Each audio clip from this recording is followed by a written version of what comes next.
Well, I wasn't sure where Cheeky went, and after making a turn I looked, and there she is in a pile of blankets. Good girl.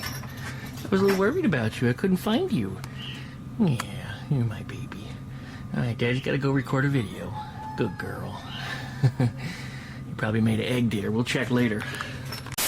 Welcome back, everybody, to another exciting small engine weekend. Yep, this is Boomer the Duck with me, and I'm Lord Duckman himself. Well, we're back today with a whole bunch of small and tiny engines. This is stuff coming up for upcoming project. Well, I'm not even sure what I'm going to do with them yet.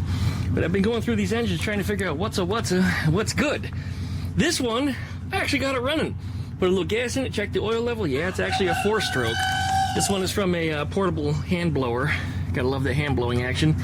Anyway, I cranked it over with a drill and it fired. So this one's running, but the bulb on it is shot and the carburetor did run a little poopy. So I think we're going to talk to HIPA about that. In addition to that, we got two other weed whacker engines, which are not too dissimilar from this one. They have a slightly different crank because the pull start is normally on the output shaft on these, whereas over here the pull start's on the fan side.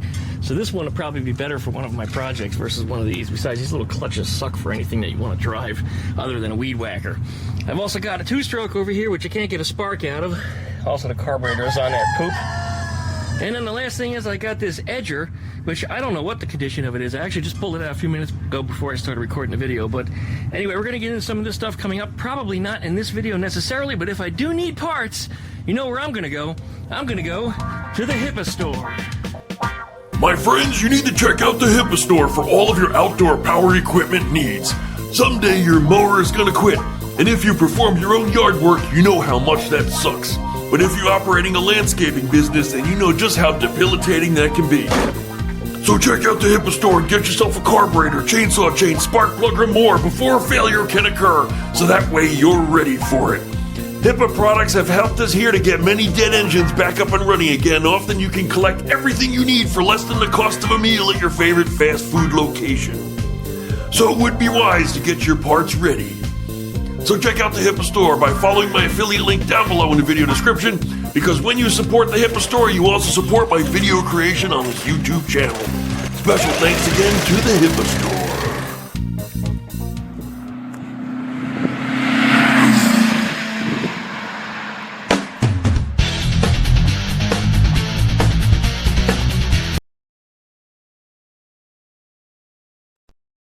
I've also got this backpack blower, which I've been told runs. You know, it's not a backpack blower, is it? No, I just realized that. It's not a backpack anything. It's another handheld blower. This one is, I think, a Husqvarna? Yeah, it is a Husqvarna. I'm told this one runs and works, so I hate to tear down something that actually is in good shape, whereas these weed whackers, the bar that was on them with the drive on the end of it, those things are all just busted up. And these things have been sitting in my yard for a very, very long time. So needless to say, the weather got to everything, which is the reason why all these bulbs and all these carburetors are all shot. And this is typical with these things when they sit out in the weather. It doesn't take long. I mean, a few months to a year, and these things are shot. They're supposed to be in a shed, and even then you're supposed to drain them of fuel before you leave them to sit, because the fuel will eventually eat the bulbs. And that's what's happened on every single one of these. All of them. This one's rotten. This one's rotten. Actually, it's not even there anymore. That one's rotten. Even this one over here. I pushed it and it immediately cracked, so also shot. And the pull starter in this one's also pulled out. Now, it's not returning for whatever reason, but another something that happens to these when they sit. This one's all goofed up too. Probably gonna, you know what? Now it's working. That's interesting. Still not going back all the way, but it is working, whereas it wasn't before. Well, maybe running it did something to it. Anyway, we're gonna come up with something for this We're gonna come up with some kind of project for this engine. I don't know what. It's a little tiny thing. Maybe I'll build a big RC car or something. They make about 1 horsepower, probably no more than that. I think they're like 25 cc, so it's not even the size of, you know, a rideable moped. Although, don't get me wrong, it'll drive like a little skateboard or something. Maybe that's what I should do. Build a skateboard, break my neck, right? Anyway, let's see what else we got today. Well, would you look at this? This is a sickle bar mower. The last time I ran one of these, I guess I was probably about 12 years old, and I had a yellow jacket nest that was in the tall grass that I couldn't see, and I got my ass stung off. Yeah, really bad shape I was in. I don't know how many times I got stung, but thankfully I wasn't allergic to them, but it was probably to the tune of like 100 or more. I mean, my clothing was loaded with those things, and it took me forever to run back to the house, and there was no way for me to get away from them. They were just too many, they were too fast, and well, anyway, like I said, so touching this thing and even getting behind the handlebars here, I start to feel the fear. Thankfully, we don't have the yellow jackets around here to dig in the grass. I mean, maybe we do, but I haven't encountered them yet. But you probably noticed right away the handlebars on these are all twisted up. That was one of the biggest things that I was concerned with when I got this here, that the controls are just messed. And yeah, you know, we can replace the bars and stuff on it, but I don't know if it's worth it. The engine is seized, and I mean seized. The engine is also rusted beyond belief. So is the rest of the mechanisms on this thing. I don't know if this thing can be made to work. This was dropped off by a farmer friend of mine. In fact, the same farmer folks that gave me Boomer. That's where this came from. So anyway, I was thinking maybe I'll just swap the engine out and just put something else on there and see if I can make it work. But the more I look at this thing, the more I realize it's not too far gone. It's just beyond what I'm interested in fixing. You know, I'm not going to put a whole video series into restoring a sickle bar mower. Although, when it comes time for me to have my land, this thing could be incredibly, you know, convenient, but again, I don't know that I want to put that much time into this thing. I think what I'm going to do is probably pull off some of the good parts on it. I mean, these hand controls are good. You know, the throttle that's up here is good. These are things I can put on other go-karts or mini bikes or something. You know, I mean, I can certainly build something with that stuff. Then I might pull some nuts and bolts off of it, and I'll probably just heave the rest. I mean, even the tires aren't salvageable. They're split, you know, radially. There's like a circle right along there, I guess, the seam in the sidewall to the tread. So both sides are just, they're shot. I mean, maybe the rims are good, but I don't even know if I want to bother to restore them. So anyway, we were going to work on this. I was going to swap the engine out. Like I said, I don't think it's worth it. I really don't. So after getting a better look at it, I think we're just going to just scratch that one and see what else we got around here. Now that's the generator that we know runs. Rob put a claim on that one because he's actually moving out to the country, a place where there is no electricity. There's a house in the middle of nowhere. So he's going to be using that. He's kind of living my dream right now because that's what I wanted to do, move to a property, you know, in the middle of nowhere and do something. I don't think he has any ownership rights or, you know, property rights, but nonetheless, it's a place to live where he's away from everything, where he can do his projects and just not have to deal with everyday noise. Like these little shits over here that keep screaming. They would be away from me if I had bigger property. But anyway, they're here for now. I do love them. They're not going anywhere. Right, babies? I see you two. That's Mama, and that's her granddaughter, Frosty. Oh, look at that. Here's the baby ducks. Look who it is. It's Dizzy? Yep, it's Dizzy. I knew you were going to scream. That's why I paused. And now there's Boomer biting me. Yep. What are you two doing, huh? What are you two doing? So anyway, Dizzy is the name of that one because that one goes around in circles, and I named the other one Plop because Plop likes to jump out of her box. Whenever she's in the house, she jumps out of the box, and I hear those two big webbed feet hit the floor. Plop. So I always know when she's escaped. Otherwise, I'm pretty certain they're both girls. They both honk. Dizzy is incredibly louder, honks a whole lot more, but Plop is the bigger of the two ducks. So if I was going to say any one of them was a boy, I would have said Plop, but again, they both honk, and honking is not associated with male ducks, so I guess we'll see in time what happens. But they have different feather development, too. I mean, usually they'll consistently develop, you know, side by side with the same feathers coming at the same time, but they're not doing that. They're different. Maybe they have a slightly genetic, you know, different bloodline. Maybe they had different uncles or grandparents, or I don't know. There's a little difference there. Boomer, you are a jerk. You are a jerk. Why are you harassing me? Come here. Go in the pool. There you go. Go swim for a little while. Then I got this thing, which is really nothing. It's actually a one of those things that lays fertilizer. The big bucket that goes on the back of it is gone. I left that down at Dad's house, but I brought back the wagon part of it because I thought the axle and tires and all that stuff might be good. Whereas the rest of the bin had been sitting in the sun and it cracked up pretty bad, so I just ripped it off. And this is a front end from a lawnmower. Again, it doesn't even belong to this, but I just kind of stuck them together and I put that on top of it and I looked at it and I went, you know, that's kind of neat. Wish I could fit in it. So I don't know. We'll kick that around as another project idea. We do know that this thing runs as well. This was a pressure washer. It was a pressure washer, man. Anyway, I thought that engine might have been the one that we could put on the sickle mower, but it's too big. Sickle Mower is a 4 horsepower engine, and just the accessories that are bolted to it are much smaller. So that engine, unfortunately, will not fit on that. Not easily, anyway. Not without, you know, really messing something up. I'm never going to say no, because I'm the duck man, and you don't tell me no.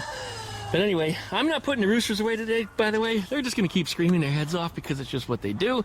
Biddy is the obnoxious one. He's the one that gets everybody stirred up. That jerk. So we're just going to let them be. They're going to scream. So you guys, if you don't like that in the video, I'm sorry. This is one of those videos I'm just going to let it happen. But this thing needs a new carburetor air cleaner. I got to get with HIPA about that. I got to create a big old parts order list because we need to get a bunch of things from HIPA. And then I need to figure out also if I want to replace the blade engagement on this Husqvarna Honda mower. I mean, it may be worth it. This thing might be worth a few $100. And this thing, I forget what it was like $80 or something for this engagement thing, which is shot. All of the guts on it just kind of blew out. So I don't know. If I can repair it, I'll try. I will try, and we'll see what happens. But no promises on that. But who knows? Well, we got some other mowers over here too. These have mostly been scabby mowers. These are the ones I've been picking parts off of. So that one is just pieces parts. That one is one I used to fix one of the other mowers I had on a few weeks ago. That one is unknown condition. I don't even know where that one came from. Just somebody gave it to me, I guess. I don't even remember. But this one is my day-to-day, or I should say week-to-week mower, the one I've actually cut my lawn with. That's why I got the wheelbarrow on top of it, trying to keep the weather off of it. But the weather destroyed the damn wheelbarrow. Look what it did. It broke one of the handles off, and then the water went under the rim of it because it was upside down and rotted that out. And I mean, no time flat. 1 or 2 years it was shot. I guess that makes sense, though, because they don't paint up inside of here. You know, they don't treat that. Like inside of the heater channels on a Carmen Ghia, there's no paint on the inside of them, so when the moisture gets in there, they rot out. That's what happened to that. Well, we got other go-kart stuff, too. I need to get going on this one. I did finally get the other trailing arm to this unit. Yeah, because you remember I had to order them, and they sent me, what was it, 2 left-handed parts? So I called them up and talked to them about it, and they were very, very quick about getting it back to me. And they made a promise to me. You know, they said it could be a month or 2 before we ship it out to you. And, I mean, a month later it was at my door. And the only reason they said it would take that long is because their supplier, the one who actually drop shipped the items to them, didn't have them in stock. They were completely out, so they had to order up some new ones and have them made. So, anyway, I was waiting for the manufacturing process to finally arrive. And they did. And it arrived months ago, but I haven't talked about it. This thing's kind of been on the back burner, but I think this winter we're going to push this thing a little harder and try to build a rolling chassis out of it again. The rear suspension that's on here and the rear axle and all that stuff, I'm going to start looking to put this on the KT196. I think this will be good because then I can put the big wheels and tires and stuff on there, but I'm not going to do that until after we do our speed test on the KT196. Remember, if we got speed tests coming up, link down below in the video description if you want to join us for that. I'm probably going to do the video shooting on that sometime between, let's say, our car show, which is October 21st. It's in 2 weeks, guys. Our car show, Volkswagen car show here in Pensacola. If you're interested, rareairvw.com. If you want to get registered for the show, rareairvw.com/register and get yourself pre-registered. You can get a discount currently still for the time being, and if you'd like a discount on a shirt, you can double up. Double discounts. Order them both at the same time. But I'll be there. I'll be running the show. Big things going on with that. This is Rob's bicycle. I don't even know why he left that here. But anyway, that needs to go too. Need to get that and some of his other tools and stuff out of here that's still here. Here's the other associated metal. This is stuff that was going to go on this Volkswagen frame, which I was going to build up for the show. That's going to be in 2 weeks, but because of the titling issues on the square back, yeah, I haven't done anything with it. Just, I'm not discouraged per se, but it's a back burner thing. If it's not going to be easy and it's going to be a real pain in the ass, then I'll just do it later. I don't have time for it. I got other people with cars here that I'm trying to turn out and trying to keep people smiling and happy, and that's just the way it goes. But I actually had somebody, bring me some go-kart stuff recently. Some I guess you could say go-kart customers in a way. So I've been seeing more and more of that stuff coming by here. Fix my lawnmower, you know. It's like, that's really not what I wanted to do, but I guess if I can help somebody, then I'll do it. I might even make a little video with it if they're cool about it. But anyway, that's pretty much all in all what we got going on with small engine stuff. You chicken dickens, here's Bitty Shitty right here. Let's see if I can make him bite me. Can't bite me. Bite me, dirtbag. No, he attacked me instead. You're not biting me. Bite me. Come on, bite me. Bite me, stupid. Bite me. Give me a bite. Yeah, he hurts when he bites, but I have thick, calloused hands, so I'm pretty tough. There you go. He bit me twice, and then he kicked me. But you don't have any spurs anymore, so you can't do that big a damage. There's his daughter. I don't normally lock them together, but she got in there on her own. And she didn't want to come out of there earlier. So since he's an ass, when I was feeding everybody, I let them be. But now the two boys are in the cage together. That's his son over there. And Biddy picks on him, but he usually just stays away from nonsense. I mean, even Boomer will chase him off. He's not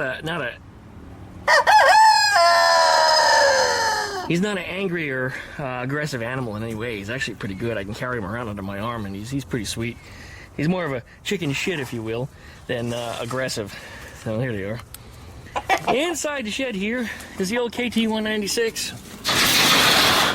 I just got to clean it. It was covered in pine needles from it sitting out over the summer when I was trying to work on it, when it didn't rain for like 2 months. And the temperature was like 105 degrees every day for months. And it was just horrible out there. And this thing just got covered in a bunch of dried out pine needles. And it's got a little bit of a rust problem. Anyway, it's pretty much ready to be taken back out for a speed test. Got to put some air in the tires. I just want to check the oil level on it. Throw some gas in and it should run. Remember a few videos back we cleaned the carburetors on the thing, so there's really not too much else going on with that. And as I said, this is one of the other projects that I started to build that I've had videos on for the last 2 years. I'm going to release one video on that when it's finally time, but we're not ready for that just yet, but it's coming. So let's go ahead and hide that. I don't want to talk about too much what it even is, because everyone's going to start asking questions about it. I'm not ready for that yet. And of course, there's a doodle bastard. I got the battery to that inside. It's the same battery that goes on my SV650. It actually fell out of the frame, and it ripped all the wires out of the side of it. And I'm really pissed off about that, but I have to repair all the wiring on there. When I tried to patch it back together and put the battery on, I couldn't get it started for some reason, so... Oh, and the tank's leaking again. It's like the third time we're repairing the tank on it. I don't know why, but some of the weld seams, they're sealed up with red coat I put on the inside of the tank, but I actually just tapped on the top of the tank, and it was a full tank, and all of a sudden it started peeing out one of the holes. Well, what the hell was that about? I still don't understand how that could happen. But what I'll do, since the tank is dry, is I'll take it off and fill it up with some red coat, and not even much red coat, and just turn it upside down and let the red coat pool up in the top of it and let it dry in the top. Because it's that seam, that ridge that runs along the top that actually leaked. But anyway, that's it, in the shed. This metal shed has been incredibly convenient. We were going to recycle it when we took it down from the customer's house, Rob and I. And I was like, you know, I want that. And I carried it back here myself. And I forget, from here to the other end is like 10 feet, but from here to the peak is about 7. And I was able to drag it around all the stuff in the yard on its side. I kind of put skids underneath it and just dragged it on over, and I got the job done. All right, well, other things in my life. Look, we got peppers growing again. We got some really good ones. This plant has just been incredible, and it's just starting to turn orange as of yesterday. So these ones that start turning orange like this, I like to pull them off when they're still a little bit green because they're a little more bitter. It tastes more like a green pepper, a bell pepper. Here's another one here. So these are the ones that I like to eat fresh like that. I will pick some of the green ones too. I don't let too many of them get orange anymore because I don't prefer the overly ripened flavor.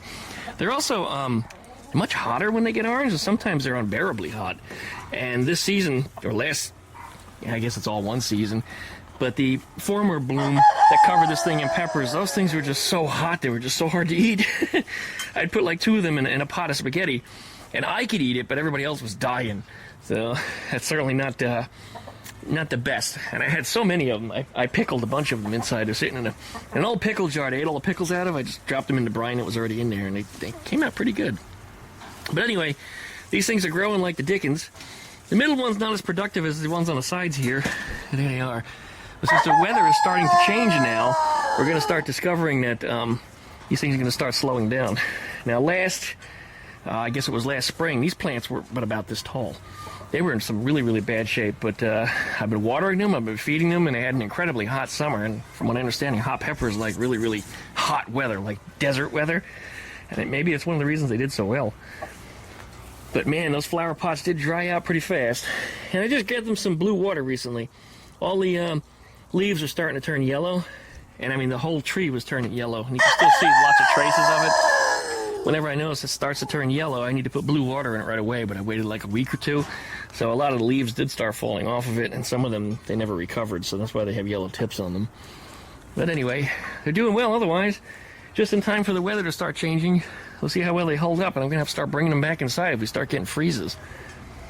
freezes start as soon as November, and of course this is Florida. You wouldn't think of Florida freezing, but it happens. It certainly does happen. Biddy, you're a jerk. You are a jerk. Yes, you are. Look at you. Good. Attack the camera. Come on. Get the camera. Do it. Get camera. All right. Don't. Wait, you're not Biddy. You're Biddy. I got you too confused. That's why he wasn't being aggressive, because he's not aggressive. Biddy here, he's the jerky one. And I don't understand it. He was hand-raised. I spoiled the hell out of him. I treated him so sweetly. As soon as puberty hit, that was it, jerk. Absolute jerk. You are a moron, yep. I did the same things I did for you or Boomer or Skeeter or anybody else, and you turned into a complete ass.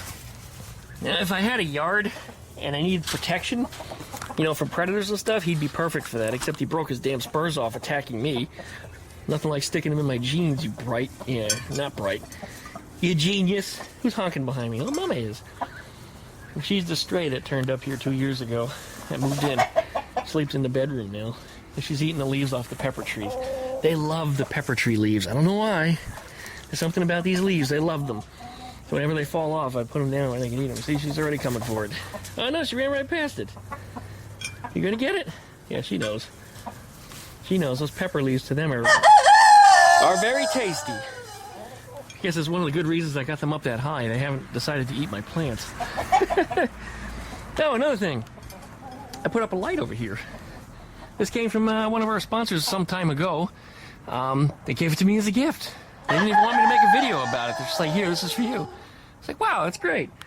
They said, don't even talk about it. I'm like, okay. Well, anyway, the thing runs fantastic. It's solar powered, has a remote control. I can turn it on and off. I can set a timer on it. I can set it motion activated. I can adjust the brightness of it. It's a great, like, street lamp, and it's incredibly bright. In fact, when this comes on, when it starts to get dark out here, the chickens don't want to come in because they're just over here continue digging and playing. And they forget that it's nighttime. So anyway, I turn it on only when I need it, when I kind of come out to the shed or when I have to find one of the birds that's lost. They do that all the time. They just disappear. Let's go check on Cheeky and see if she made an egg inside. How you doing, Cheeky? You did make an egg. I knew you were going to make an egg. I didn't think you were going to come in the house to do it, though. What a good girl you are. Daddy loves you. Yes, Daddy loves you very much. You are a very, very good bird. Yeah. All right. Yeah. You made a nest. I'm going to steal your egg, though. I'm going to take it. That's going to be my breakfast tomorrow. Yep. I'll share with you. I always share with you. You know this. So anyways, everybody, like, comment, and subscribe. Don't forget to plug that dingle bell so you get updates every time I upload a video. Check out duckship.app for all my different social media links. And we'll see you guys next time, right here on DuckmanCycles VW Garage. Appreciate it, guys.